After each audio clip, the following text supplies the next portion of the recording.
Yeah, when I first got up to New York City, well, early on, I guess it was in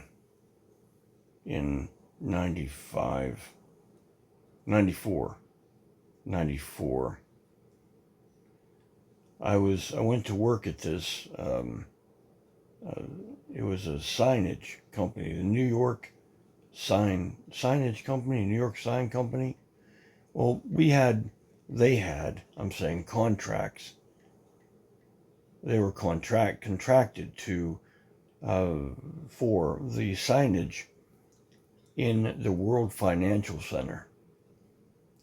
And I mean, it was kind of cool. I went, um, it was pretty neat, putting up all the signage for like the cubicles, work cubicles, and what have you. It was interesting. I'd never I'd never done that type of work before, and it was novel. I liked it. It was, but what irked me about the whole situation is there was a guy that I worked that I was doing the work with. His name was John Rivera, and the reason why I'm leaving this that I want to tell this story doesn't have anything to do with this factor, but it's interesting. I wanted to share this anyway. John had told me, I forget now what the money was that I was being paid, but he was literally making twice as much as what I was making. And it's like I didn't like that. It's like it's hard to get over that kind of a hurdle. You're like, what the hell? There I am. You're working with somebody. You're doing the same thing. As he's doing. Excuse me. Okay, I'm back. My glucose alarm's going off.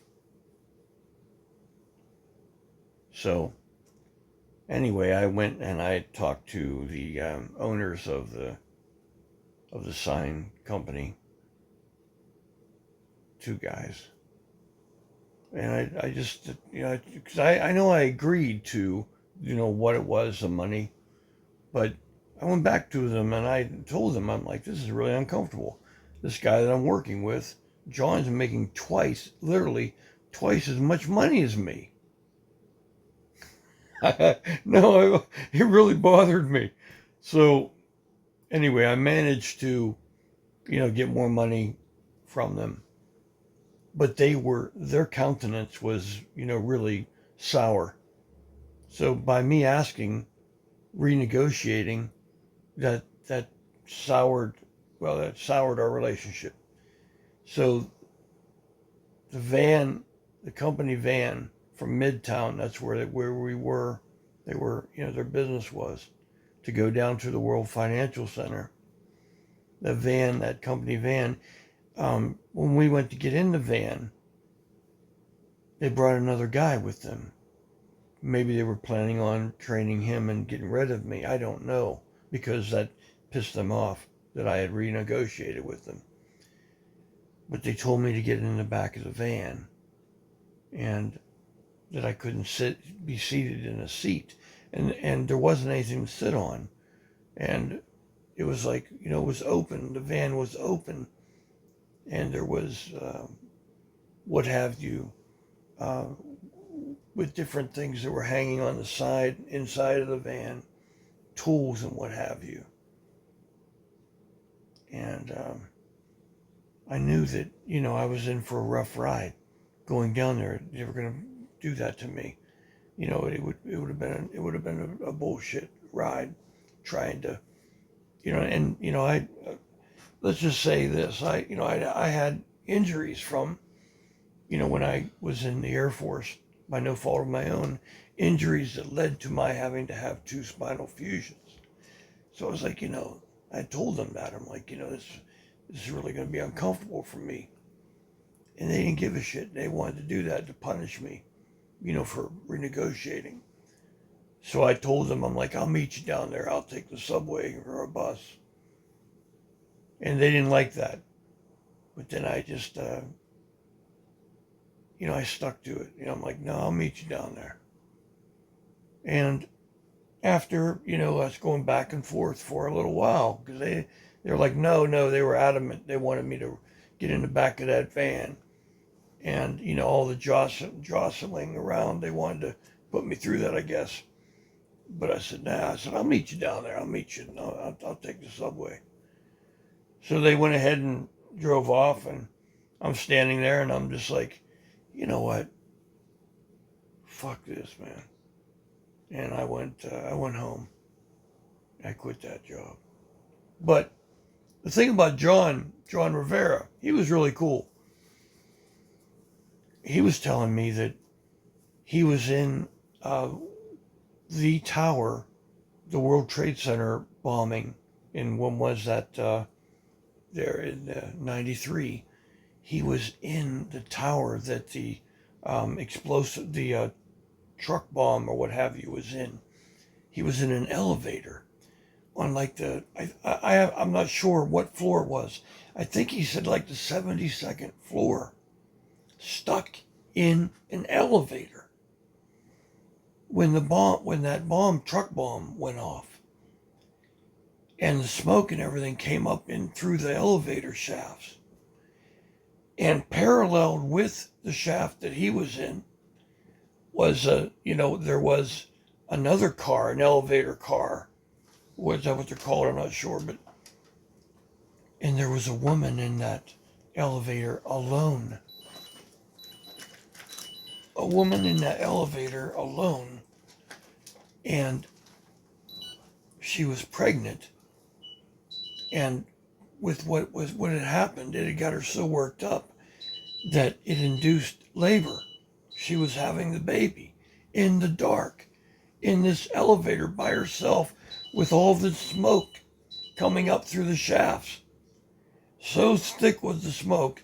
John, he told me that he was, she was screaming and crying for help, and he talked her through, helped her to deliver the child. He talked to her to calm her down, and she had to, he told her to lay down on the bottom, on the floor of the elevator where the smoke was not as thick. Because, we're talking about the elevator car. It had its own, it wasn't the same as the shaft. The shaft was just like totally full of smoke. But what it got into the car, it was, Yeah, if you get down on the floor of the car, the smoke wasn't as thick. But he talked her. Hear me, I'm telling you, this really happened. John Rivera is the guy's name. Man, when he was telling me that, I was like, wow, this would make just such a great story to tell, to make a movie about this. I'm like, John, why don't you freaking share this and have, if you need a ghostwriter or whatever. This is something that everyone would really like to hear about this what happened. And I don't know why he didn't do it. But there was another part of this whole story. The elevator that John was in, there were two other guys. And one of the guys freaked out. And John and the other guy that was in there, the third guy, I would say there were three guys. John and this other guy that were calm, they had to freaking tackle that guy down. He freaked, when I say freaked, he freaked out. Was dangerous, violent. He panicked and he just lost it. And John and this other guy had to take that guy down and constrain him. I don't know now. I can't remember what it was that they used to tie him up or what it was, or if they had to. I seem to remember that they had to keep their weight on him is what it was. I don't think they had anything to tie him up with. But this is all happening while this car in this other shaft is paralleled on the 72nd floor. This woman, John, is calming and talking to her, helping her to deliver her child. This shit really happened, man. It really happened. What I'm telling you, this is the truth. And I never heard about this from anyone but John. And this John Rivera, he was straight up, this guy was, yeah, I know he was telling me the truth. It was amazing. It's amazing, right? Yeah, John Rivera. I wonder what happened to him.